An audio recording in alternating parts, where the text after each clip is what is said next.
নতুন নিয়মে নাগরিক নিবন্ধন করতে মানে নতুন নিয়মে স্মার্ট ভবিষ্যৎ সেকেন্ড জেনারেশনে নাগরিক নিবন্ধন করতে হলে আপনার কি কি কি কি কাগজপত্র প্রয়োজন হবে আসলে আপনাদেরকে এক নজরে বলে দিই। মালিকানা জমির হোল্ডিং নিবন্ধন প্রক্রিয়ার প্রয়োজনীয় কাগজপত্র, তার মধ্যে এক নম্বর হলো সচল মোবাইল নাম্বার থাকতে হবে। দুই নম্বরে যেটার প্রয়োজন হলো সেটা হলো জাতীয় পরিচয়পত্রের নাম্বারটা থাকা লাগবে, মানে জাতীয় পরিচয়পত্র থাকা লাগবে।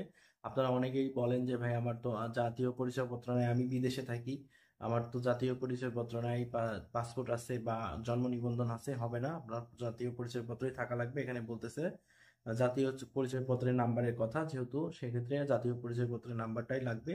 3 নম্বর লাগবে জাতীয় পরিচয়পত্রের জন্ম তারিখ, মানে আপনার জাতীয় পরিচয়পত্রে যে জন্ম তারিখটা দেওয়া আছে সেম সেই জন্ম তারিখটাই লাগবে। 4 নম্বর আছে দাখিলা লাগবে, মানে হাল দাখিলা না, বিগত বছরে যে দাখিলাগুলো দিয়েছেন খাজনা পরিশোধ করার রসিদ যেগুলো রয়েছে তাকে সেই রসিদগুলো লাগবে, অথবা আপনার খতিয়ান, খারিজ খতিয়ান হোক আর রেকর্ডীয় খতিয়ান হোক আর যে কোনো খতিয়ান হোক, সেই খতিয়ানের তথ্যগুলো লাগবে।